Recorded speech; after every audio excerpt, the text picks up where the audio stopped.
For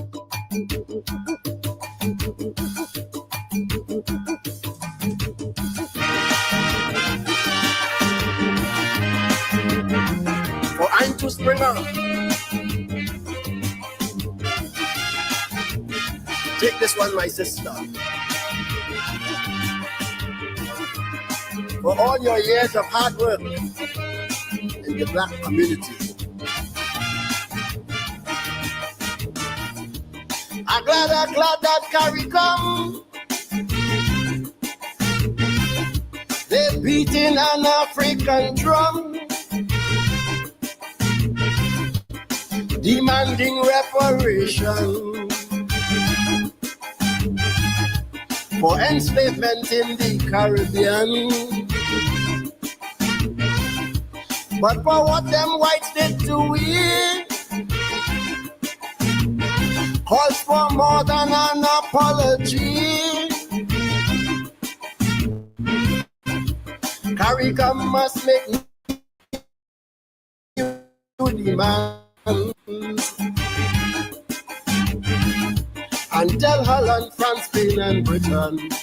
Tell them, Jews and Amerindians, all of them get land, all the old sugar plantations. You give the Indian man all the hills and forest land, all the oil and gas on the hand. You take all this rich resource and hand to the white man. So Britain, if you are serious about reparation, hand over Sheffield and Nottingham to the African man. It's my ancestors create them. This you must understand. So hand over Birmingham to the African man. Hand them over.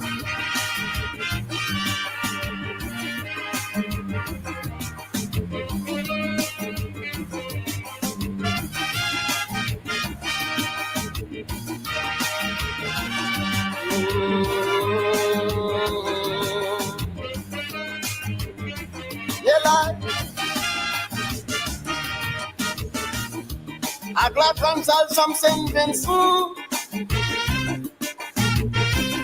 Let CARICOM leaders listen and come to the conclusion. Reparation. Cause the enslaved were for nothing except the whip upon their skin, leaving them with tears in their eyes, while Europeans suck the orange dry.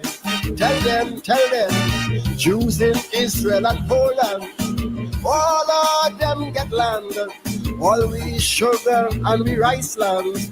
You give the Indian man all the beaches with white sand, and we minerals to pan. You handed all this wealth over to the white man. So Frenchmen, if you are serious about reparation, hand over La Rochelle and Nantes to the African man. If you understand how black slaves and how the whites behave, you'll hand over Westmoreland and St. Anne's to the African man. Hand them over. Hand them over. Hand them over. Come back.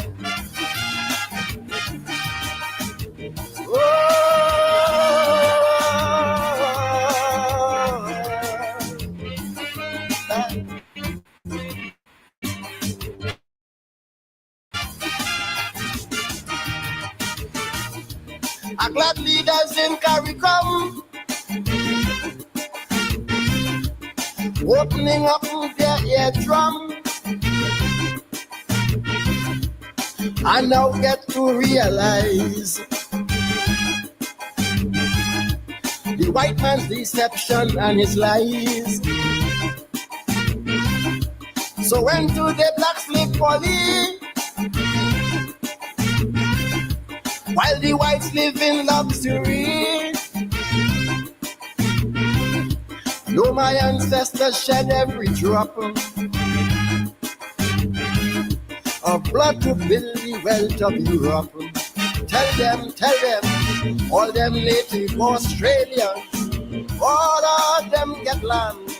Castro restored landless Cubans after their revolution. Yankees paid back Japan, France fixed up Vietnam, but she leave all of the Haitians in destitution. So Holland, if you are serious about reparation, you'll hand over Amsterdam to the African man. It's my ancestors what built their dam. This you must understand. So Holland, hand over Rotterdam to the African man. Hand them over.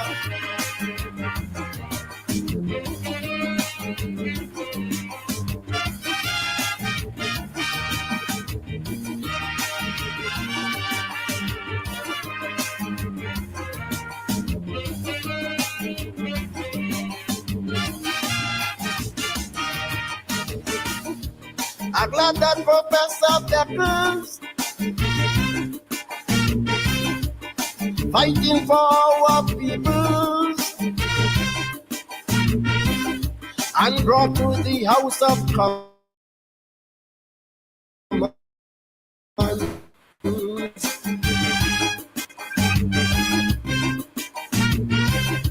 But though he raised that 10-point plan, the salient point he missed as man. Beckles must now say to Britain, every black man needs a piece of land. Tell them Native Americans, Yankees gave them land. Comanche and Apache Redman get their own reservations. Katanga and Maori tribesmen now occupy New Zealand, and Britain gave the poor white man nearly all of Zululand. So if Britain, you are serious about reparation, hand over Manchester and Lisbon to the African man.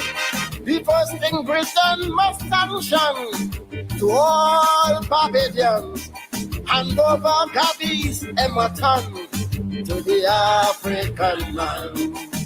Tell them Dr. Beckles, as a historian, Port of Spain and over we demand for the African man.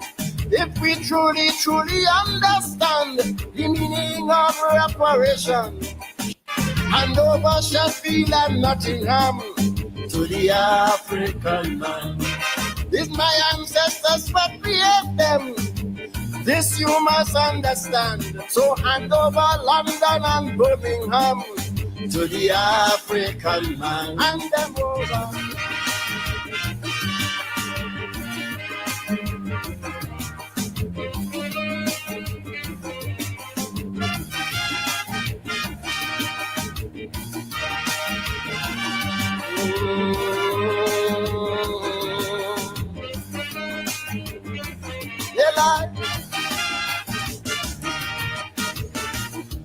I glad comes out some sentence.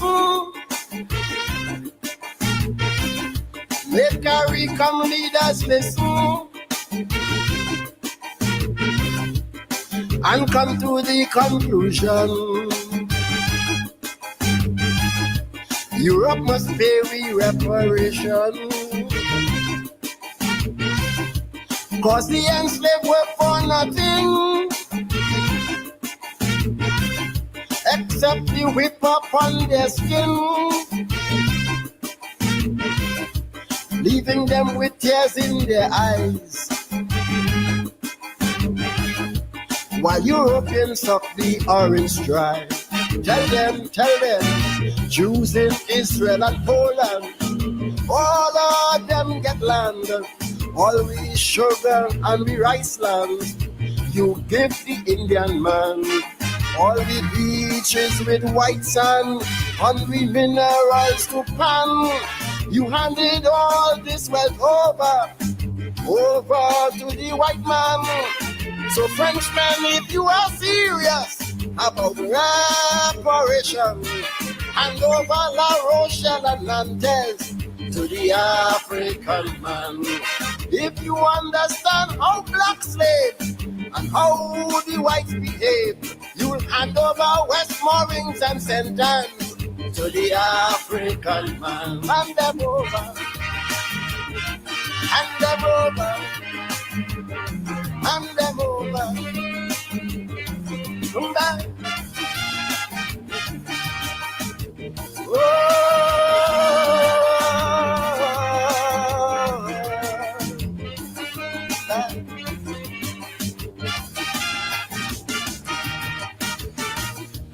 Our glad leaders in CARICOM opening up their eardrum. I now get to realize the white man's deception and his lies. So when today blacks sleep poorly, while the whites live in luxury, though my ancestors shed every drop of blood to build the wealth of Europe. Tell them, all them native Australians, all of them get land. Castro restored landless Cubans after their revolution. Yankees paid back Japan, France fixed up Vietnam, but she leave all of them Haitians in destitution. So Holland, if you are serious about reparation, you'll hand over Amsterdam to the African man. Is my ancestors but built their dam? This you must understand. So Holland hand over Rotterdam to the African man. Hand them over.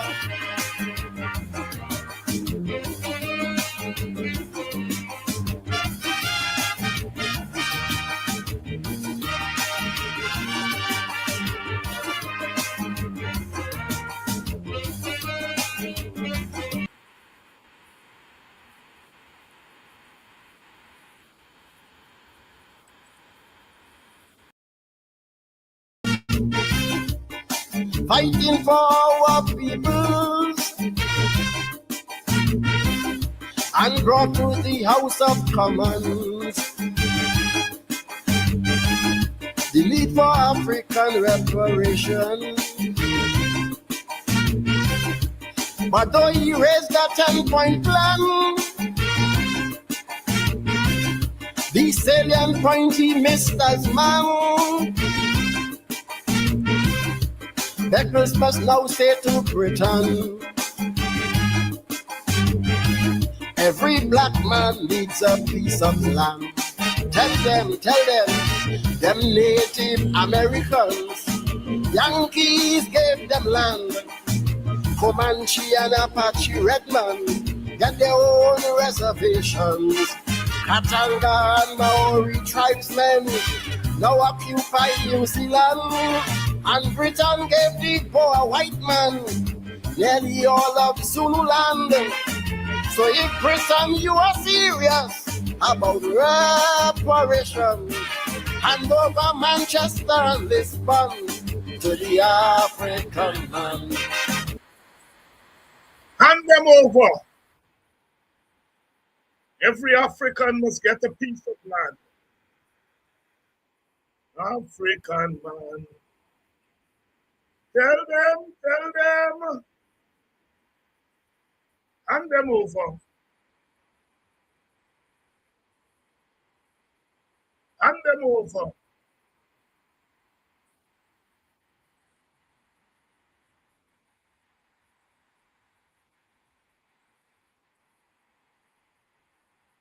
The first thing about reparation, Europe must sanction, hand over Rotan and Savannah to the African man.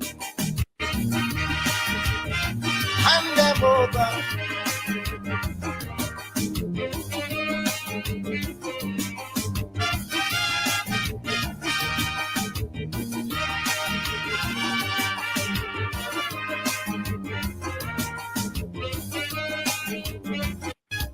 For enslavement in the Caribbean,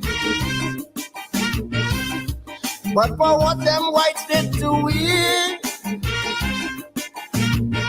calls for more than an apology.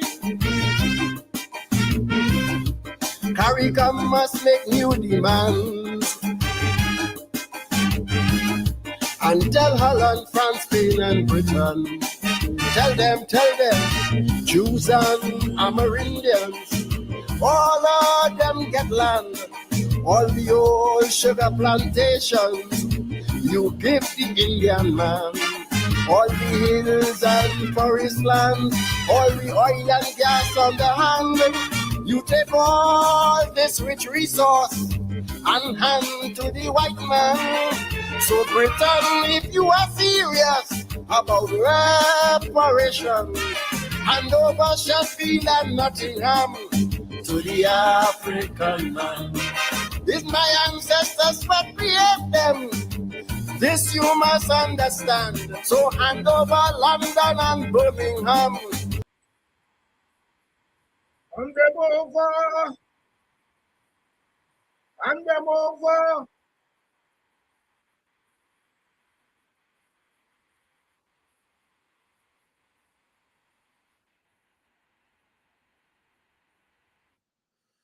Oh, yes.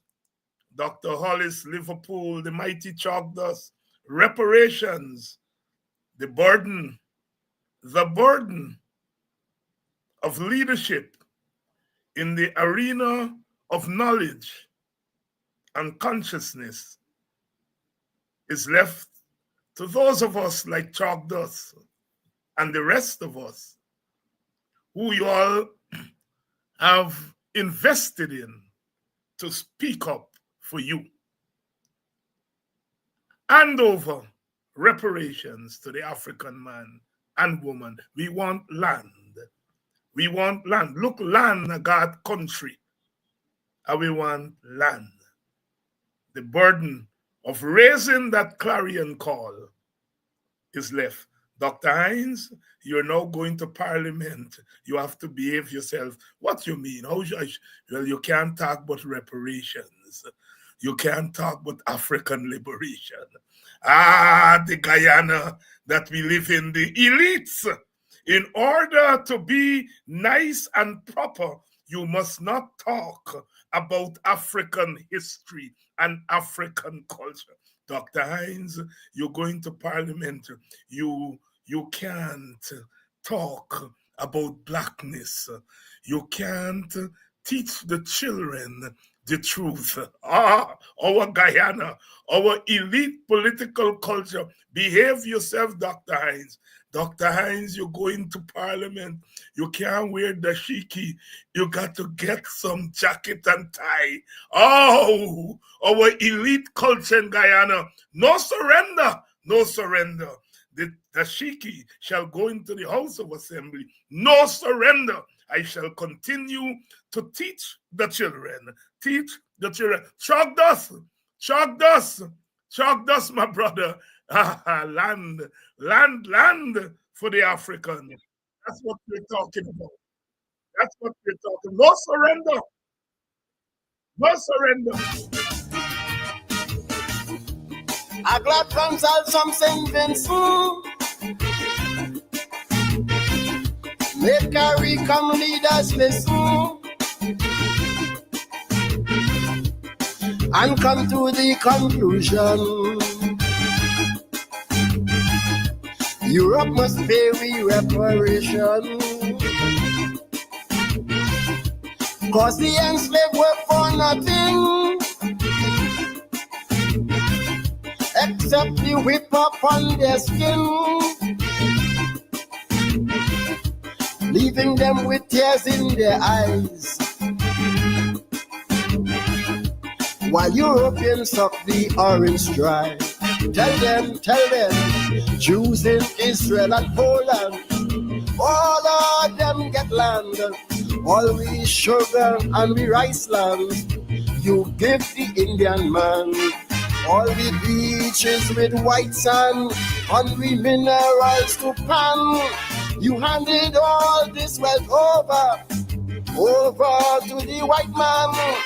So Frenchmen, if you are serious about reparation, hand over La Rochelle and Nantes to the African man. If you understand how black slaves and how the whites behave, you'll hand over Westmoreland and St. Anne's to the African man. Hand them over. Hand them over. Hand them over. Hand them over. Oh, Dr. Hines, when you go into Parliament, we want you to go in there and give it to them good. That is the message. That is the working class culture. Dr. Hines, go into Parliament and war for us, poor people. War for us, black people. That's the message we're talking about, not the elite message. Dr. Hines, when you go into Parliament, you have to tone down the rhetoric. What rhetoric? You cannot go in there and talk about reparations. You cannot go in there and talk about black liberation. You cannot go in there and talk about people's power. The elite culture stinks. Stinks. Dr. Hines, when you go in there, you got to put on suit and tie. The elite culture, so pretentious. But Dr. Hines, when you go in there, we want you put it on upon them. Turn in there into an arena of contestation, of good over evil. Good evening and welcome to Politics 101. Tonight, reparations. Reparations, and we're talking truth. Always talking truth to power and truth to the powerless so that the powerless can become empowered. What a Guyana we live in. What a Guyana we live in. Sometimes you try to make sense. Sometimes you try to make sense of our country. And you know, as I've been saying, there are two cultures. The elite culture,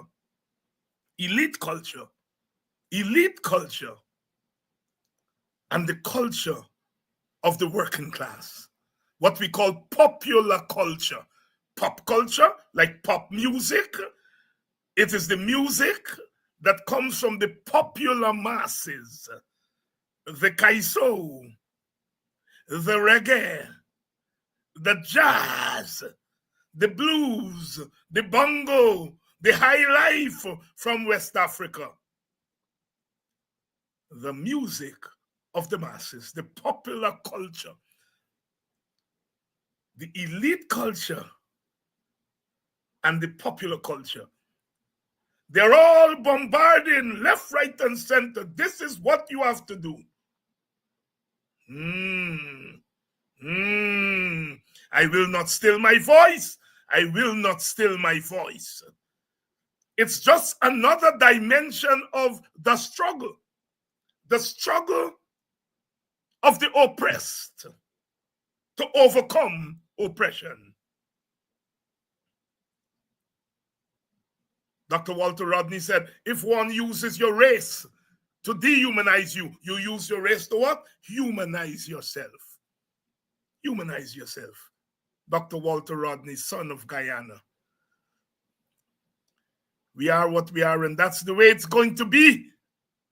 Bob Marley called them stiff-necked fools, crazy ballheads, vampires who suck the blood of the children.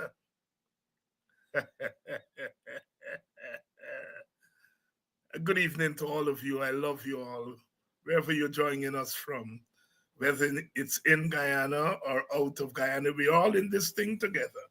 We're all in this thing together. We are making sense, still trying to make sense of the September elections, the 2025 elections. Let not your hearts be troubled. Let not your hearts be troubled. We are products of a complex history. These post-plantation outposts called Guyana and Trinidad and St. Vincent and Barbados, small in terms of landmass, small in terms of population, but complex. And when our people act, simplistic explanations of their actions will never suffice. We are a complex people. The people who were enslaved, and as soon as they walk out of the slave plantation, they are lifting up humanity, creating civilizations, buying lands, turning them into habitats of humanity. Complex. The slave today and the hero tomorrow, the genius tomorrow. Which means that yesterday you were never slaves. But out of the domination of slavery comes the domination of the intellect, the creative intellect of the African masses. We are a complex people. The Indians who came here after emancipation, coming into a strange land, not coming against their will, but coming to this strange land. And also having to make sense of this place, which was once a plantation. Coming here and meeting the Amerindians and the Africans, joined by the Chinese and the Portuguese, with the Europeans, mostly absent, but very present in terms of the whip. Rubbing up together the complex little islands and mainland countries we call our Caribbean. September 1st, ask questions. Many people are rushing to answers, simplistic answers. Dr. Hines, where is the evidence of rigging? Does the WPA have any evidence of rigging? It's a legitimate question, but it's not a contextual question. Not me, and Nami Sesso. It's the observer team, I think it was the Commonwealth observers, who said the state media, NCN, 92% of its electoral and political coverage went to the PPP. 92%. Not me say so, it's the white boy say so. And yet I am asked for the evidence. The evidence is there. 92% of the coverage of election in NCN, the National Communications Network,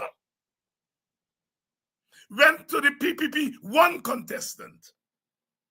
It means 8% had to be shared up between APNU, WIN, Forward Guyana, Assembly for the People, and the AFC. 8 had to share up among 5. 92. And yet you're asking the WPA to give you the evidence of rigging.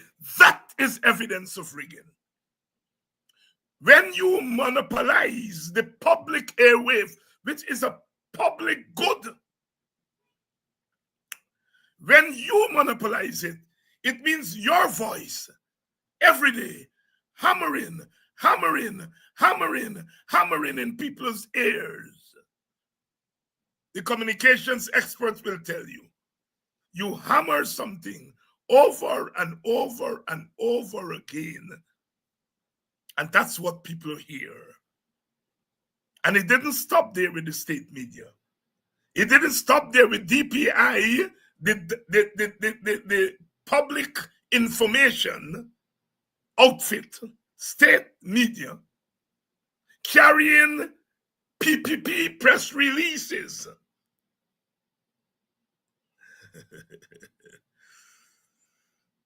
It didn't stop there.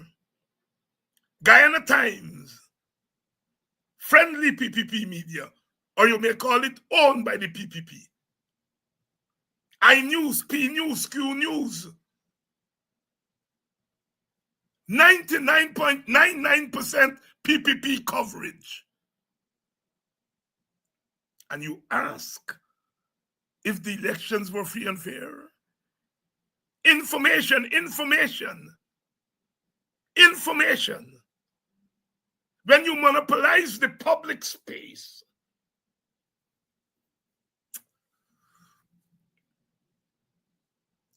the question I should be asked, the WPA should be asked, is, Dr. Hines, 92% of the coverage in the state media was given to the PPP. Don't you agree that that is a big part of a rigged election? That is the question I should be asked.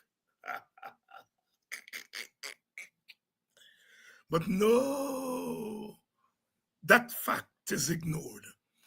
That is why Guyana partly continues in the mess. Because the gatekeepers of information and knowledge are too timid to really confront the truth. The truth.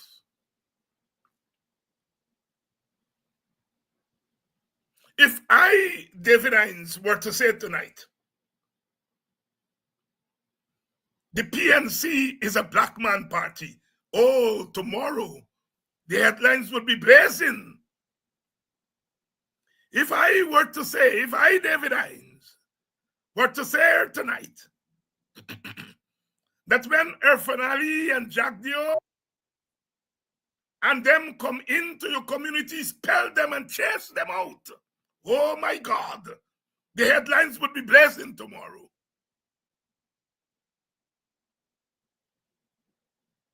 If I were to say tonight, Nagamutu and Ramjatan were proud Nimakarans, oh my goodness, the headlines will be blazing tomorrow and forevermore.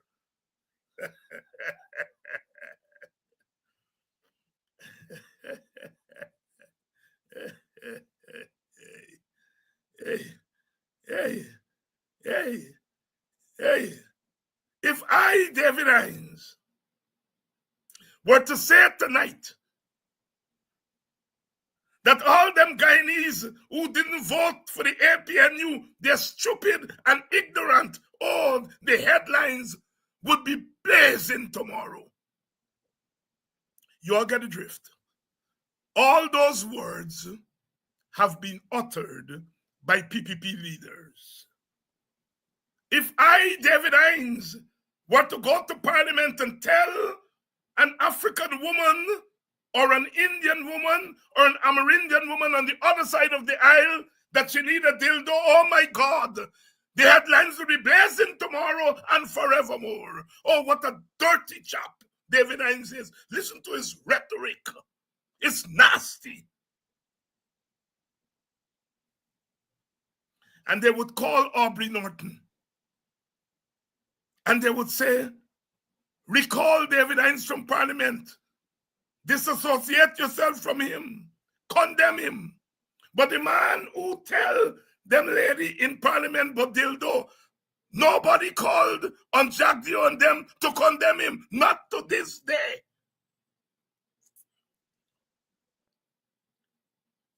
Dr. Eddie Glaude wrote a book, Democracy in Black.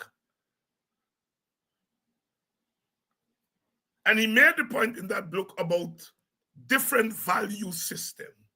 What is the value of the Black life and what is the value of other lives?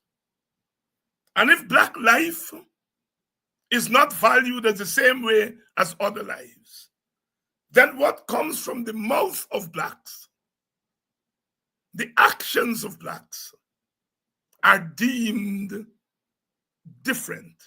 That is, Blacks will do one thing, others will do the same thing, but Blacks will be condemned for it. If I were to say, as that Indian supremacist Ravi Dev said, that Black people must accept their second-class citizenship,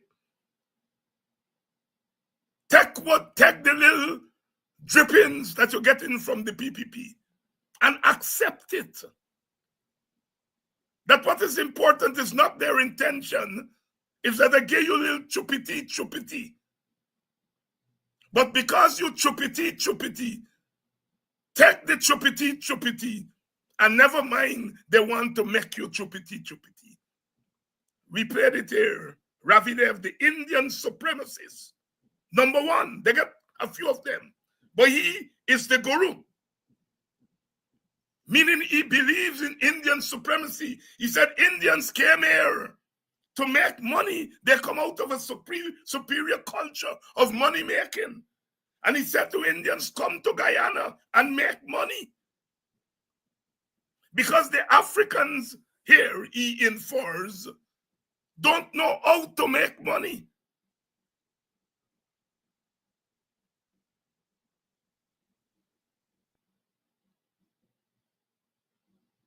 Indian supremacists in our midst.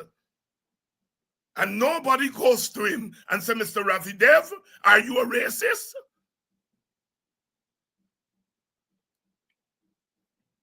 These are the people who said that Black people stupid. When they come out of slavery, they plant cassava and heather and planting for feed themselves rather than plant rice to export. They made terrible choices because they're stupid. And that's why they are where they are today. They carry that to the United Nations. The supremacists give them that, led by Ravi Dev. And nobody goes to Ravi Dev, are you a racist? But when we say we love being African and that Black people deserve to be treated equally, our own Black media people are coming to us. Dr. Inz, are you a racist? Oh, what a country. What a country.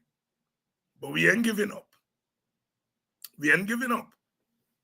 92%, I am telling you, in any other country, every opposition political party would be every day repeating that number.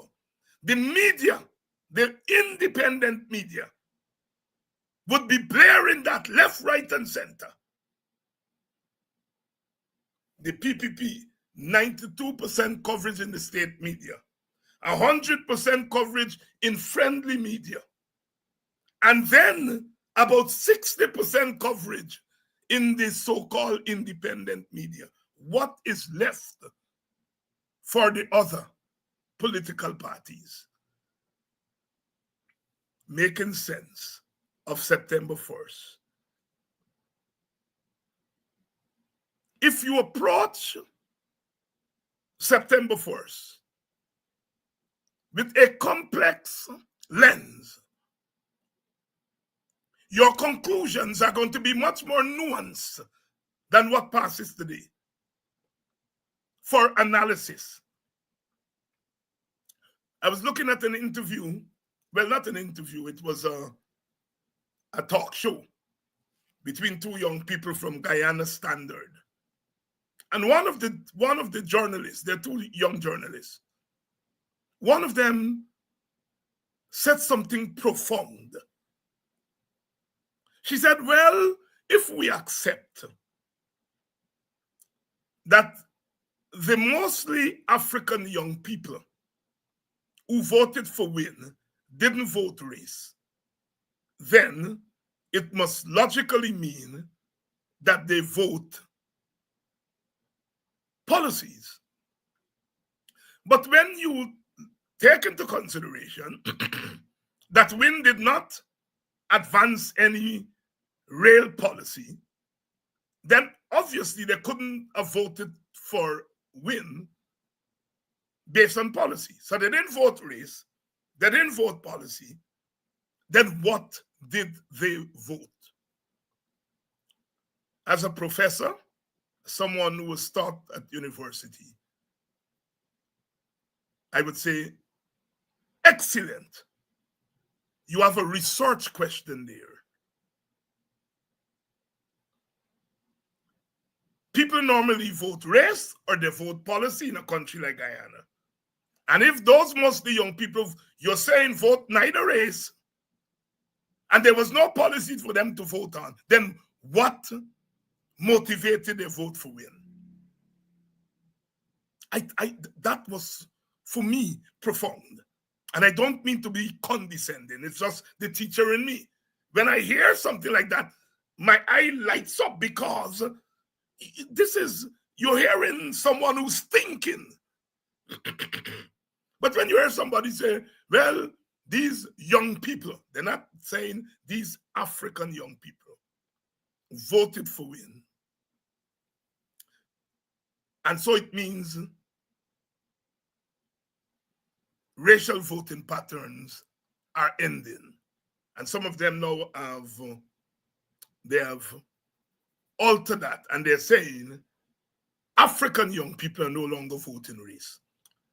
So if they're not voting race, according to this young journalist, then they must be voting policy. And if there's no policy for them to vote on, then what did they vote on? Excellent. Excellent reasoning. That's where we have to proceed. And we have to accept the fact Win got about 20,000 votes from the interior. If we accept Region 1, Region 7, Region 8, Region 9, they got about 20,000 votes. And if we accept that most of the hinterland votes are Amerindians, then we can conclude that they got about 20,000 votes from among Amerindians. Then they got a few. I think in Region 6, they got a few from the Indian community. So let's say they get about 7,000 or 8,000. That's another 28. That goes now to 28, 29,000 out of 109,000. So they got about 80,000 African votes. APNU got 77, 78,000 African votes. So one can say that Win and the APNU shared the African vote. When you consider that the three smaller parties together got about 9,000 votes, give and take here and there, about 8,000 of those 9,000 only are mainly African votes. When you add APNU 77 with that 8, that's 85. Win got 80,000 or thereabout. Well, don't worry, the PPP, they got a few.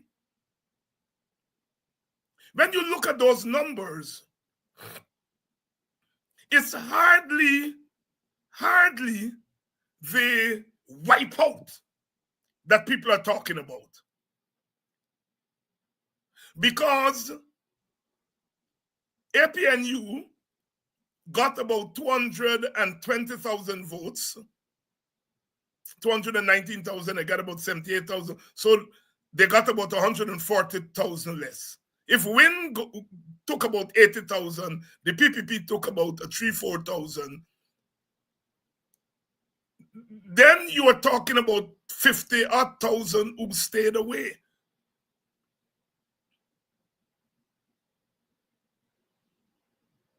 You're talking about those who voted the last time and didn't vote this time. So if you look at the three-way, WIN got about 80,000 Africans. APNU and the smaller parties got about 88,000. And you have about 60,000 that stayed away. That is where you have to start before you come to this conclusion that APNU was wiped out. The vast majority of Africans, 2/3 of them or thereabout, either voted for the APNU or stayed away.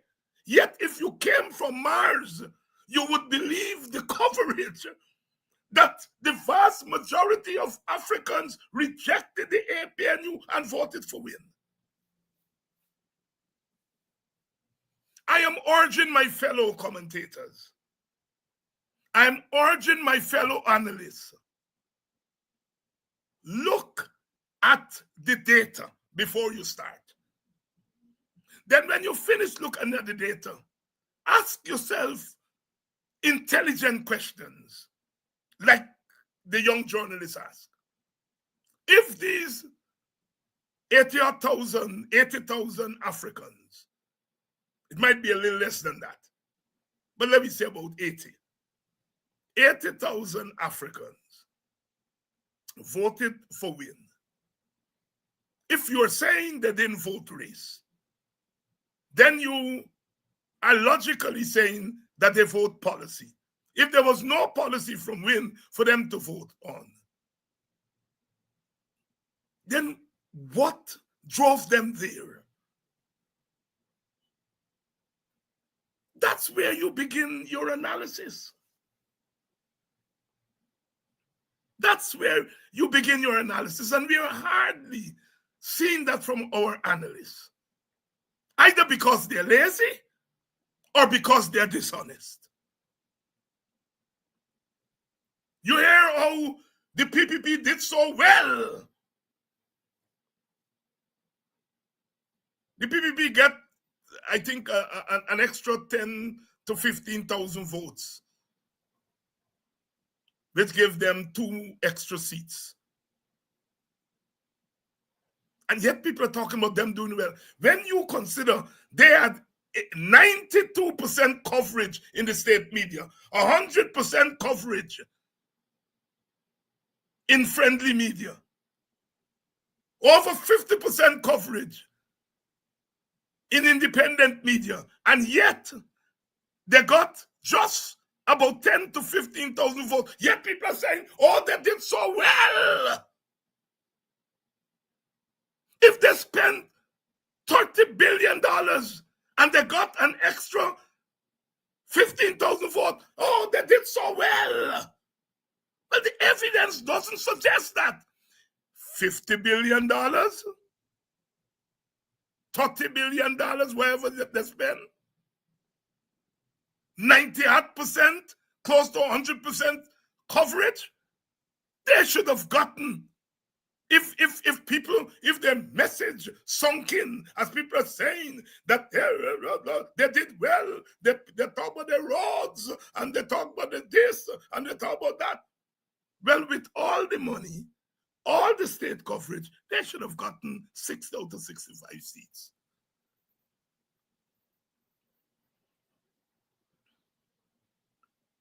We're either ashamed or we don't want to talk the truth. the PPP maintained their votes from the last election with a marginal 10,000, 12,000 more, 15,000 more. They did that because their traditional base voted for them. That's it. That's the simple answer. It's not because they build roads and build this and build that, as people are saying, they did well in the last time. No, they maintained their base. That's why they won. And it doesn't mean that their base liked what they did, but their base in an environment of ethnic voting decide we are going to vote for the party that looks like us. You cannot tell me that those 240-something thousand people who voted for PPP voted for 40-something% poverty. They voted for the PPP because the PPP has imposed on Guyana 40-something% poverty. You can't tell me that those people voted for the PPP because of the high cost of living. They know that under the PPP, the cost of living is high. They know that under the PPP, poverty is 40-something% because most of them are in poverty. They know of the dropout rate in high school. They know of the poverty in the corruption in the PPP. Nami says, so the PPP itself says corruption is rife in Guyana and we're going to set up an anti-corruption unit or anti-corruption. They admit. So Indian people know there is corruption. They know there is poverty. They know of high cost of living. So they couldn't vote for the PPP because of those things. The question the analyst must ask, if they didn't vote for the PPP because of its economic record, then what did they vote for? Why did they vote PPP? Just as we said, let me go back. If young Africans didn't vote race, didn't vote policy, then what they vote for? If Indians didn't vote for PPP's record of corruption, they didn't vote for PPP's stewardship of the economy, then what did they vote for? Comrades, brothers and sisters, our country is an educated country. It used to be the level of education and literacy used to be much higher when I was a boy. But I think our society, despite the fact that we are not putting out the same kind of excellence that we did yesterday and the day before, we are still an intelligent country. And we have to put before our people intelligence, not ignorance. Don't come and tell the PPP did well and we must congratulate them. Their own supporters are not congratulating them. The very week after the election, rice farmers are out there saying, we want better prices for our paddy. They could not have voted for the PPP because the PPP gave them better rice, better money for their paddy. They didn't vote for the PPP because of that. The analyst must ask, why did they vote for the PPP? If the PPP wasn't paying them the money for their paddy.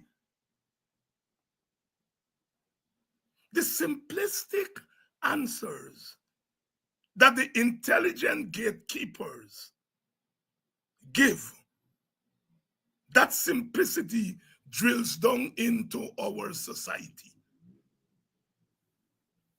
The simplistic conclusions you're hearing about this election, you wonder whether people are thinking. It is not that these people are not thoughtful. They are thoughtful, but they send their thoughts on holiday. And they give us this simplistic nonsense. No searching analysis.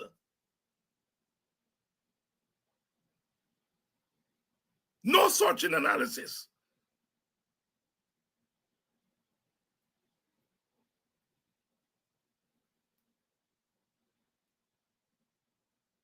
We can't even figure out what is the real turnout of the election because we have a bloated list.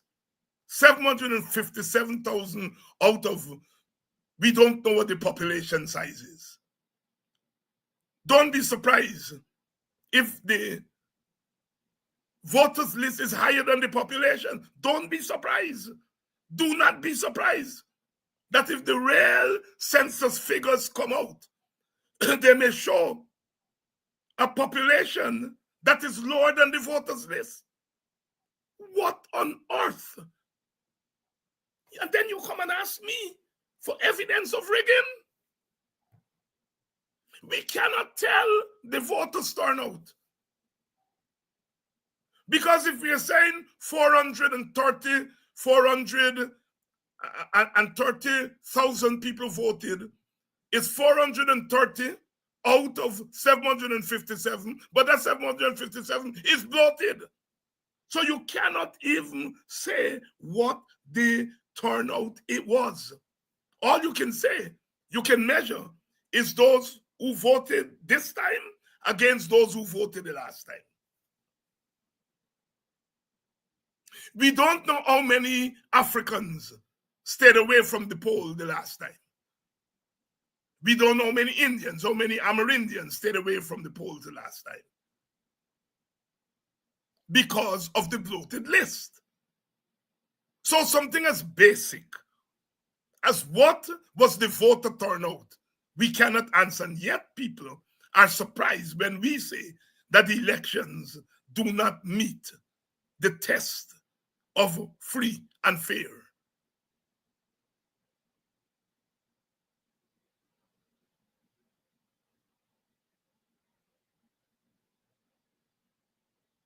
I hate the fact that those who know better are not saying better and are not doing better. How can you look at a society in which there are three major ethnic groups and one ethnic group vote clearly along racial lines, clearly, and look at the other groups, the other major group, splitting its votes along and say what a good thing it is, knowing fully well that in a winner-take-all system, when you split your vote around, you are weakening your electoral position, knowing fully well, yet people are congratulating that. And not measuring that against the other side, which votes solidly for its party. You're applauding the electoral weakening of one group and the electoral strengthening of the other group, and saying, oh, what a wonderful thing that is. It's a good thing for Guyana. How can it be a good thing for Guyana in an environment of ethnic and racial competition when one side weakens itself? The opposition got 2 seats less than the last time. It had 31 seats. This time together, it got 29. For all this weakening of ethnic voting patterns and what I want, they get less votes altogether than the last time. 109 for win, 77 for APNU, there's 186. Another 9,000 for the smaller parties, there's 195. The last time they got 219,000. 24,000 less. For all this positiveness that you're talking about. Oh, young Africans are not voting race. And yeah. But we get less than the last time. How can something good lead to a bad outcome? That's what you all are telling us. All these wonderful things African did. They still didn't win.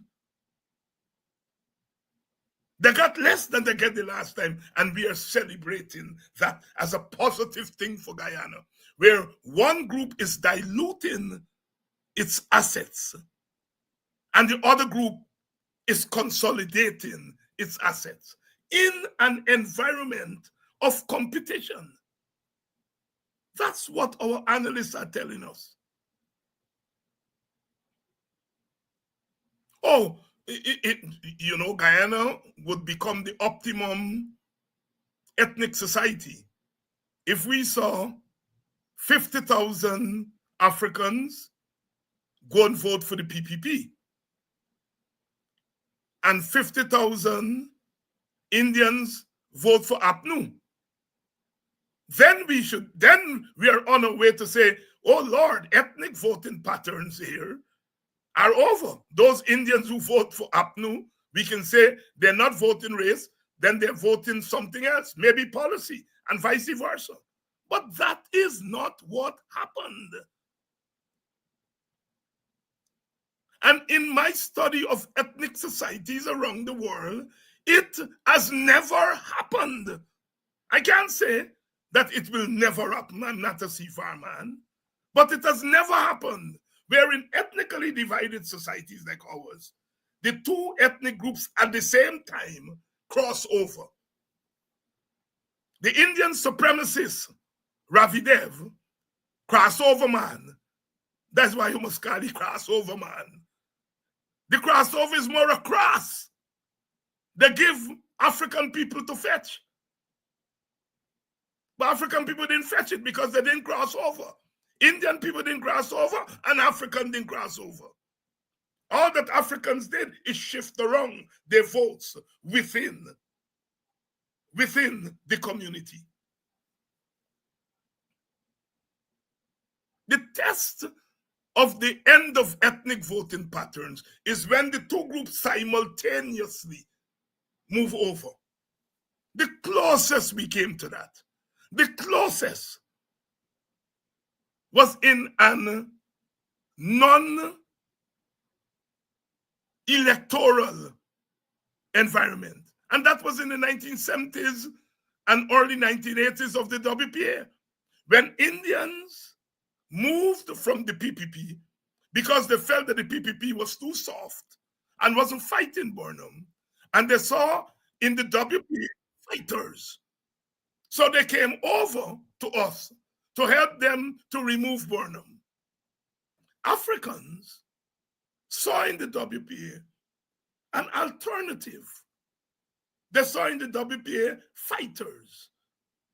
And so the two groups came over to the WPA at the same time. But it wasn't in an electoral environment. It was in an environment of resistance. Africans felt that their own party was overreaching, and they saw in the WPA Africans and Indians who were prepared to fight it. And Indians felt that Jagan and the PPP were wimps and that the WPA were fighters, and they came over. So you had Africans and Indians together fighting, but not electorally. It wasn't electorally, because when free elections came back in 1992, in those same Indians who thought Jagan was a wimp, they went back to Jagan. And then some Africans who thought that the PNC was overreaching went back to the PNC.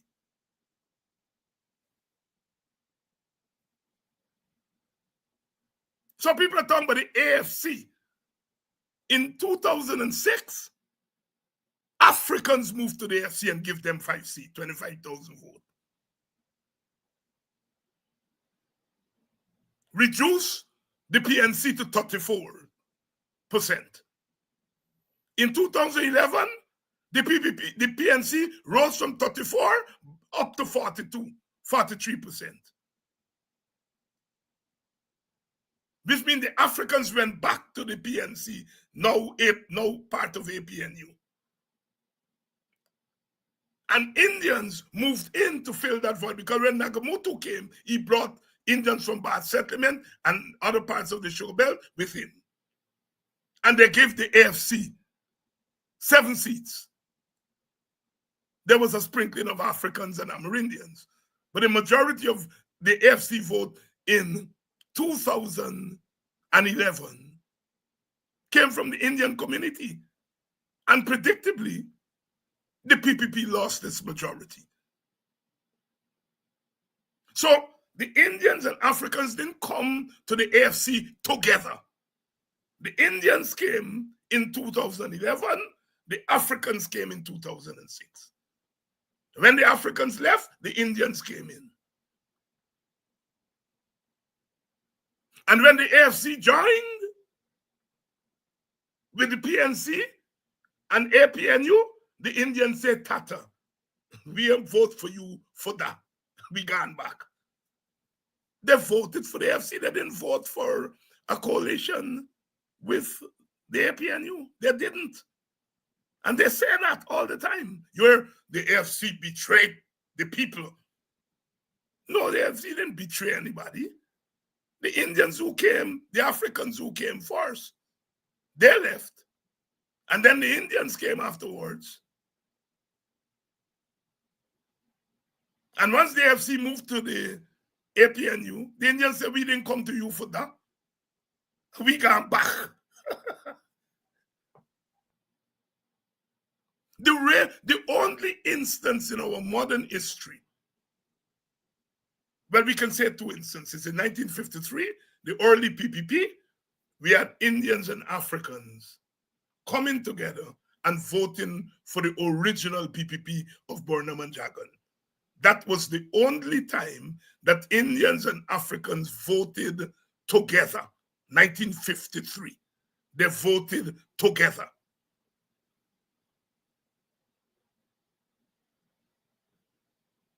Mr. Bowman fight a PPP seat in a predominantly Indian area on the West Bank, Canal Pole around the area, and he won. That has never been replicated. An African running in an Indian district and winning. Sidney King ran in Kitty to Buxton.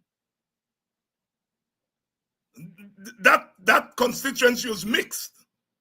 Indian villages, African villages, and he won. So it is only in the 53 elections that the 2 races voted together. And it is only in the WPA of the 70s and the 80s that Indians and Africans joined a resistance movement together. Those are facts. Tell them David Hines say so. There was no other instance where the races acted together in modern Guyanese history. I repeat, in 1953, Africans and Indians voted together. And in the WPA movement of the late 70s and early 80s, the Africans and Indians joined a resistance movement together.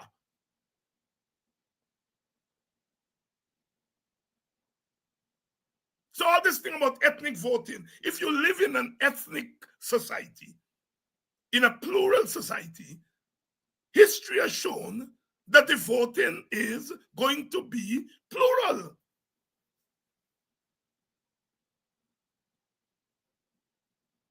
We are fighting and swimming against the tide. To what? To sound good? Multiracial. There are other forms of multiracialism. When an Indian party and an African party can come together and hold their supporters together in one movement. That's multiracialism. Where Africans and Indians, when we in the WPA in the 1970s, when we inspired a strike in the bauxite industry, and then organized Indians in the sugar industry, mainly on the West Coast, to form a solidarity movement and went on strike too. That's multiracialism. We have to study our history, study our people. Kwayana tells me one thing over and over again. He's been telling me it from the time he was 50 to now he's 100. He said, David, most of our political people don't understand politics. And that's what we have. Our elites don't understand the politics. They're some, Dr. Hines, now that you're going into parliament, you have to balance your parliamentary role with your advocacy role. That makes sense. Don't tell me because I'm going into parliament, I must no longer be an advocate. And that is the lack of understanding of politics.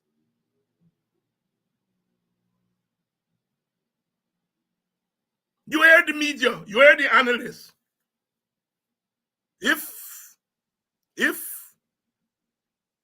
Amanza and Nigel and others had stayed in a coalition, the APNU would have done better.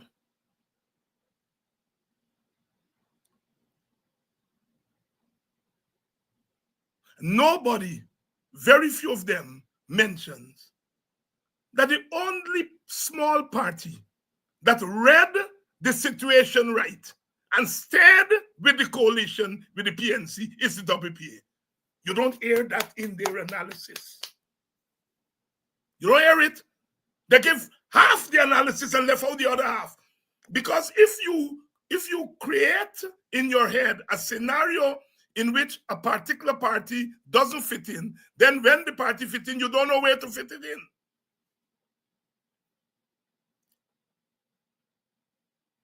So now that the WPA is in parliament, they want us to stop being WPA and be the creature of what they want us to be. Bob Marley says, I want to disturb my neighbor. And those on this side of the political architecture, the WPA represents something unique in our politics. It's what you call the independent pole in Guyanese politics. In modern Guyanese politics, you had the first split between between Burnham and Jagan. That created the PNC and the PPP, the new PPP. The Jaganite PPP and the Burnhamite PPP became PNC. And then there was a second split in 1956 when the radical wing of the Jaganite PPP, led by Martin Carter, Sidney King, and Rory Westmus, etc., they split from the PPP.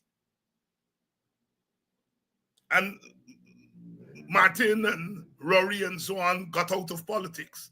Kwayana stayed in politics. And he became the symbol of that independent pole in Guyanese politics. Yes, he went into the PNC, but he was always an independent in the PNC.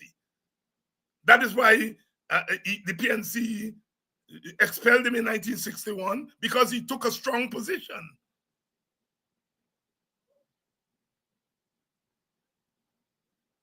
And so we have these tendencies, the independent tendency, which tend to be radical, always wanting to move beyond cosmetic changes into fundamental change. and not just going with what is popular, but what is in the interest of people. What is popular is not what is always in the interest of people. We in the WPA feel very strongly that despite all the money and the wealth that we are getting from oil, if we are not part of CARICOM, we remain still a dot on the world map. And therefore, our trajectory, our developmental trajectory, has to be partly a Caribbean CARICOM trajectory. Now, some of our supporters have mixed feelings about CARICOM, and so they may not like a CARICOM thrust because they feel that CARICOM did us in 2020.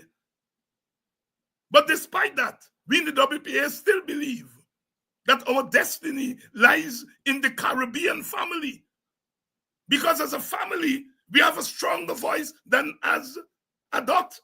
We have a lot of oil, but we can't stop America from bombing Venezuela. And Venezuela then said they're going to bomb us and bomb Trinidad. Despite our oil, we cannot stop that. We are wealthy, fastest growing economy in the world, but we can't stop the bombs. We will have a stronger voice if we are part of the Caribbean family.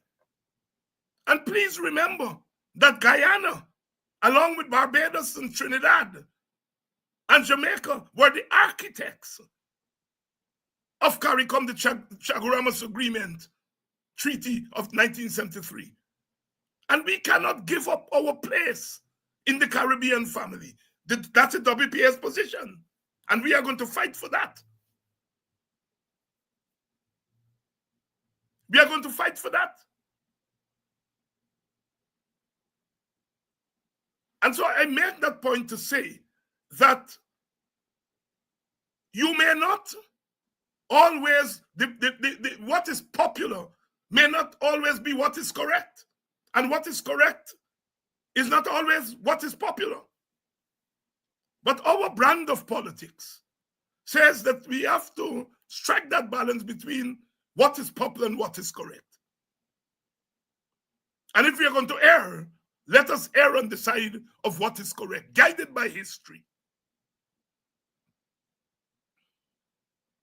And so that independent poll in Guyanese politics, pioneered by Ayusi Kwayana, is where we stand.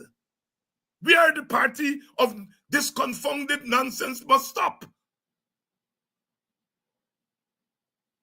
If that comes from the PPP, don't sound right. If it comes from the PNC, it don't sound right. Because they are different parties. If it comes from us, this confounded nonsense must stop. It sounds almost right. And that is what I mean by different parties having different outlook. And that is why we have to come together. People are saying Norton at 12. No, Norton had 11 choices.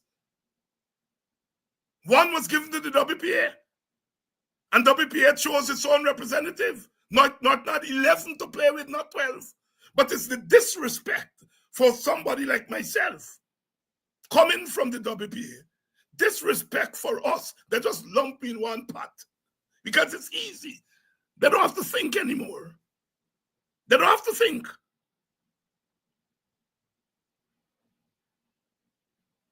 A set of Buxtonians, I was reliably informed, they looked at Dr. Campbell's interview on sources,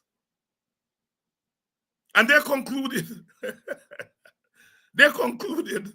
that there might be some problems between the WPA and the APNU and between Dr. Hines and Dr. Campbell, because Dr. Campbell's adumbration about what the APNU would look like going forward in Parliament.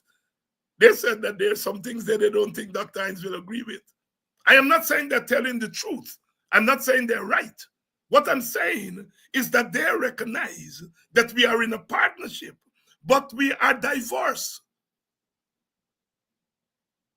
And the WPA wants to make it very clear that we are not the party of Charan Das. We are not. We accept the APNU's parliamentary agenda. We accept Dr. Campbell's leadership. But we also reserve the right to our independence. And that independence doesn't include Charan Dasism. You have to make that clear. We are not the party of Charan Das. We are not the party of resigners. And I don't mean to be unkind to people. I don't want to get into PNC politics and so on. I stay clear of that. But I want to say we are not the party of Charan Das. We are not the party of resigners. We are an independent party with an independent view of the world that will fight and struggle with our partners to balance our diverse worldviews into one.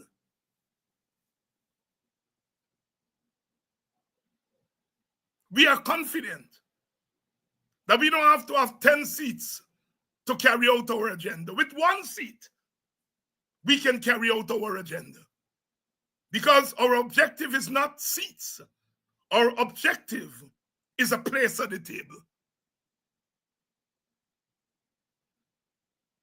And so different parties have different philosophies. All I'm doing here is I'm not critiquing other philosophy, other parties and their philosophies, because they are our partners. What I'm laying out is where the WPA stand. And most of the analysts and others, they can't deal with that. Rex Rutherford called it chaos in order and order in chaos. Diversity. We don't have to become somebody else. Brother David Rudder said, you can be you. And me can be me. And that is the damn thing self that make us such a wonderful civilization. I don't have to go and eat with my finger and eat with my hand to prove my solidarity with my Indian brothers and sisters. I don't have to do that. I don't have to wear a dhoti to show solidarity with Indians. I can wear my dashiki. And my brother wear his dhoti. And together, that diversity becomes the bulwark against external domination.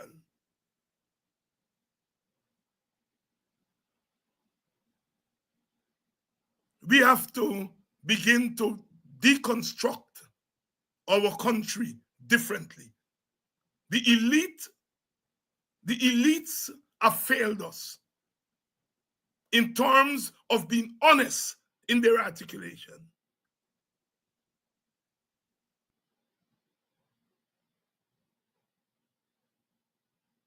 Bharat Jagdeo scares the opposition every day, and he controls the narrative because he scares them. He calls all of us racist. And most of us try to prove we are not racist. Proving to Jagdeo called me racist. I have nothing to prove to him. Because if the standards by which he's called racist, he's more racist than me. Jagdeo has more charges. If you were given charges for racism or what appears to be racism, Jagdeo would be spending 100 years in jail. I wouldn't get a charge. All they're calling me racist, the ERC, which is partisan, never charge me, never call me before them for something that I say.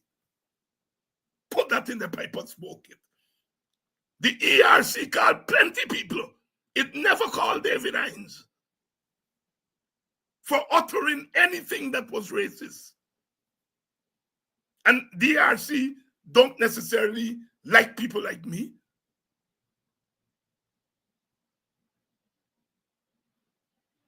But that's what the PPP does. It uses the media, uses that 92, 93, 94% covering the media, and it drums. Me, the racist, Rickford Buck racist, David Hines racist, Aubrey Norton racist. Yeah. And they call David Hines racist, and everybody run from David Hines. And then tomorrow, the same people running from me, they call them racist, and they're going to come back to David Hines' side of the fence. That the people are manipulating us as African leaders, and we taking manipulating. And they vex with me because I ain't taking manipulation. No surrender, no surrender. No surrender, no surrender. I am not taking manipulation. But they have manipulated our leaders. And one of the reasons I am postulating, I'm posing it as an hypothesis. One of the reasons that we have lost, I think temporarily, some of our electoral support. Our electoral support, that's what we have lost. I am posing this hypothesis. I'm hypothesizing that one of the factors that led to the electoral migration is the way in which we allowed Jagdeo and the PPP to manipulate us. Jagdeo was telling us, reach out. The Indian supremacist Ravi Dev telling we, crossover, look for crossover. And while we're looking for crossover, mommy thieving. While we're looking for Ravi Dev crossover from the Indian community, Ravi Dev thieving with chicken, and the PPP shutting their chicken pen for we. Are you hearing me again? Ravi Dev, the Indian supremacists, give Jagdeo on them the narrative that we are racist, we must cross over, we must look for crossover. Don't worry, David Hines saying, secure your base. And we start looking for the crossover. And the PPP put a horse and staple on their votes. And we left we full pen open. And as it in thief 80,000 of each chicken. I'm telling it black. We leaders on our side are too easily manipulated. We have to stop it. And Indian supremacists, Ravi Dev, sell we the snake I'll call crossover. And we looking for crossover. PPP slammed the door in we face. Big ass and staple padlock. And we left we folk open. By the time we turn around, Mohammed gone with 80,000. And another 60,000 fly out a folk coup and they gone at the bush. I'm only posing it as an hypothesis. The scholars and the researchers will have to test it. But I think it's a very reasonable hypothesis. Sorry. May I repeat them? The Indian supremacist, Ravi Dev, who's the architect of the Indian domination policy, sell PPP. I don't know how much they pay him. But he sell them the ideology. Tell them they must behave themselves and reach out to Indians to cross over vote. And some of we buy it. Push we had for going the PPP foul pen. And the PPP put on a big ass and staple, but 3 of them on the full pen. All of it don't knock away head. Knock away head. And with this pen left open. Mohammed come thief. 80,000. 60,000 flying, they gone away a bush. They gone in the bush and hide. When we look back, all we have left is 80,000 faithful, 77, 80,000 faithful. Quite a lot. But look how we allow the other side to manipulate me. And then Jack Dio laugh. Aubrey Norton. And he may well put in David Hines there, but he couldn't because I saw the stupidness. Aubrey Norton is a political scientist, and doesn't he know that the first thing is to secure your base? Of course Aubrey Norton knows that. Aubrey Norton knows it. I know it, that the first thing you do is secure your base. And I know when they're telling me that we must look for other people's base, they were securing their base. So he's trying to belittle Norton, but he's making a larger point. And the larger point is that you must secure your base in an ethnically divided society. In America, they came up with what is called the Southern Strategy, the Republicans. They were losing presidential elections.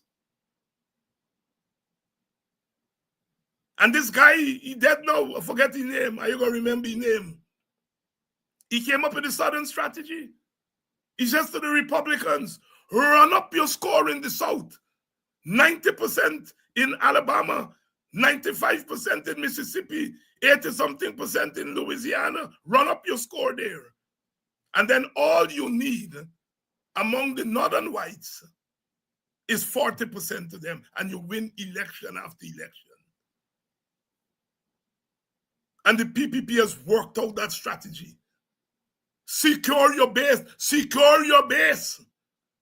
And then spend $30 billion to get a couple extra Africans and Amerindians. Just in case. Just in case. Just in case. Just in case.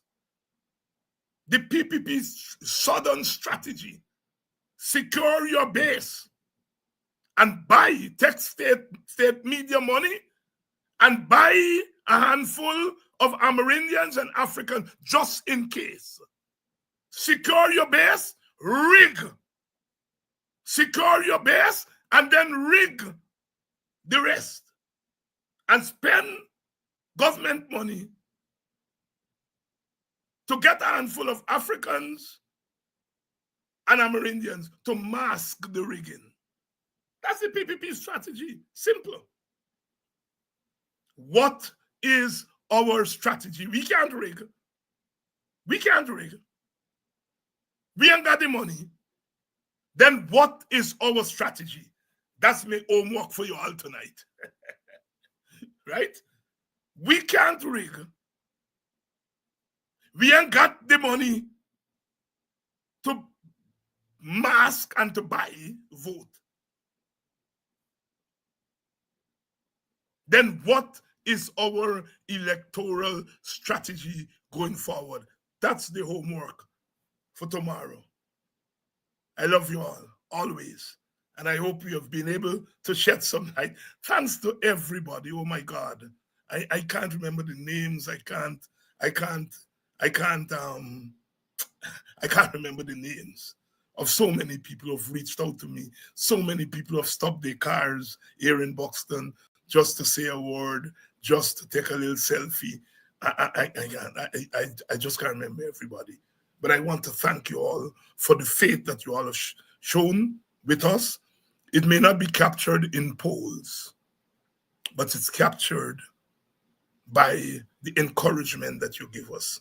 Sister Natalie from Brooklyn, love you, sister. I love Sister Gail, I think, who called me yesterday. She said she's 80 years old and that I'm still teaching her. I'm so flattered if that word is still there in the dictionary, but I'm humbled. Sister Gail, Brother Fraser called me today. Remind me that I wrote a column in 1994 in the Caribbean Daylight, why young people must stay in school. I can't remember, but he said he has it. He has framed it. And when he's giving Christmas present and birthday present to young people, he gives them that. He framed it and gives them. I'm so honored. You know, you do this work and you don't know. You don't know who you're touching. You know, I was interviewed by some young people over the weekend, and they were telling me something about following, implying that my message did not penetrate to African people, and because young people this and young people that. And I invited them, I said, come and follow me wherever I go in this country. Come and follow me. Come and follow me in the villages, and you will know who I'm impacting or who I'm not impacting. And I challenge any media to do that. In America, they do that. They follow political people around. That's why they get it right, the media, most of the time. I invite them and say, come and follow me. I'm not going to compete with the PNC for electoral support. It's counterproductive. All it going to mean is that we're splitting up the vote. So you don't measure politics only by the number of votes you get. That's why they're crying that the PNC is dead. What stupidness. Stupidness, that's what it is. The PNC suffer a big setback. But that don't mean the PNC is dead. The problem is not with the party. That's my humble view. Though the party must take responsibility, the problem lies in the party base. It is the base that we have to try to understand, not the party. The party is part of the problem. But the issue at hand is the base. Those 140,000 and more voters who either stayed home or voted win. What going on there? That's what we have to explore. But instead, we're exploring the party. The party got regroup. The party got rebuild. The party got this. I am telling you, you can rebuild a party. You can form 250 party groups in Guyana. I am positive that that will only take care of 10% of the problem. I'm not saying that the party or the parties don't need to rejuvenate themselves. They have to do that. But that's not the issue. To get back the votes, you have to figure out why you lose the votes.